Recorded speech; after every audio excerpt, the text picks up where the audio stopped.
This is phenomenal technologies that we're seeing here today. I'm really excited to be here. My name is Dr. Leigh Mack. I'm the Director of Clinical Research for Emergency MCG.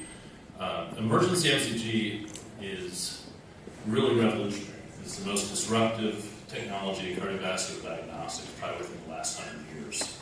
And that's a big claim. That's a huge claim. But let me take a minute to tell you why.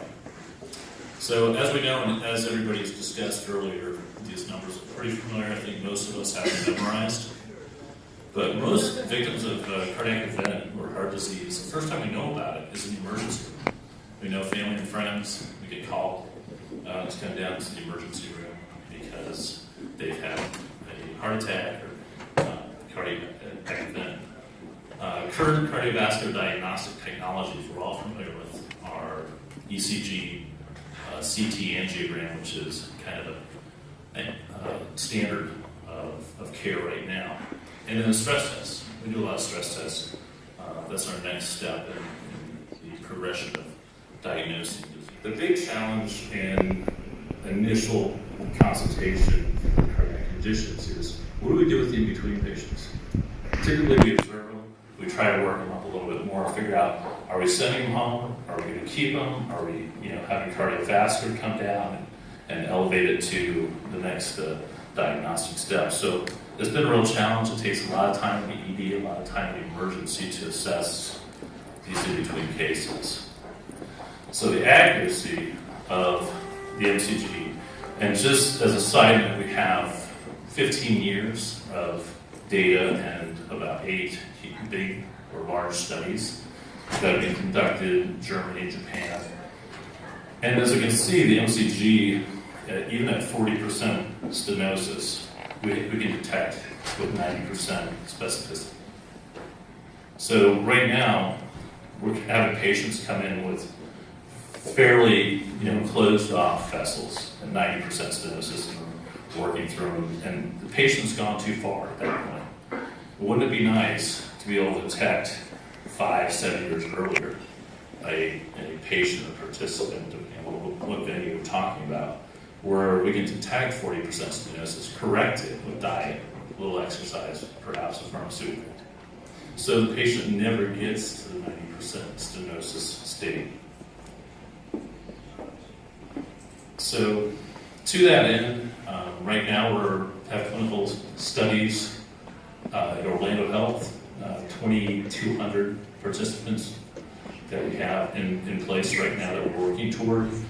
Tampa General, we have another study in North Carolina, and we're working with other hospital systems to design more specific studies for more specific endpoints. But the biggest one that I think matters to the public in general is the MyHeart program.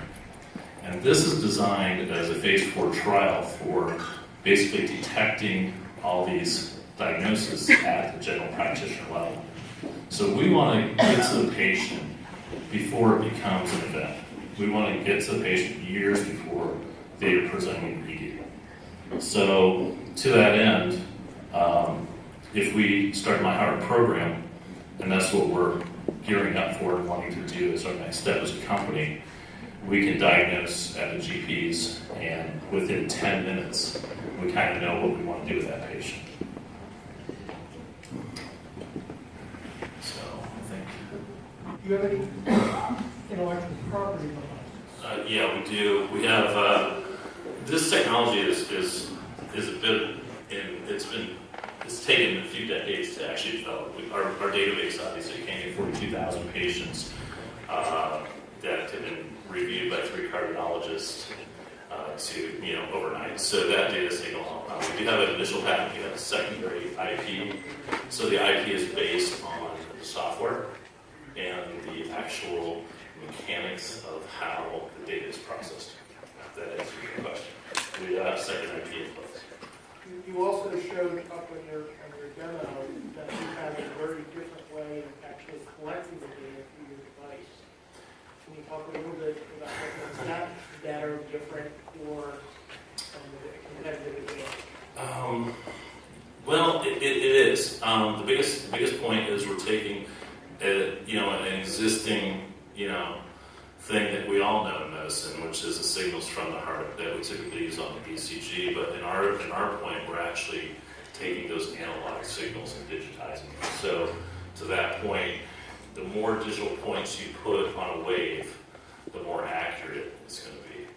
So to that end, the 400 data points on that QRST wave is fairly accurate when you start looking at it for each one. And building on this concept of data and the feedback loop, you mentioned at the beginning that you have 40,000 data points. They've each been reviewed by 3 cardiologists. There's 42,000 patients, participants, and it's 400 data points. The actual report comes back with 166 data points. So then in this field, I would imagine that as the leading innovator, you'd want to build an ongoing database that's as large as possible. How do you validate and feed data back in on an ongoing basis? I asked that question when I came on the company to the CEO, and he's a computer guy. And we actually are using machine learning. So we're using machine learning. At some point, I think the natural evolution would be to go to a second tier of a database. And that's where I see it going long term, is to actually set up a second tier database where we're doing more and going beyond where we're at right now, so that we can go deeper, faster, better.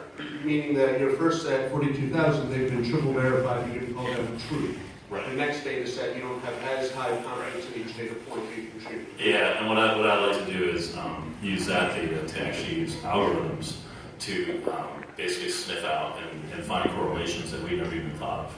So what it in essence would be doing, we'd be looking at data's correlation that this and this and this variables are coming back with these things connected. So you'd actually use mathematical algorithms and software to actually go look for correlations that you as a clinician would have never thought of. And it comes back to us and says, these are the connections. And then at that point, the team decides, does this make sense or is it just happenstance? Okay, just for time, that's all the questions we have.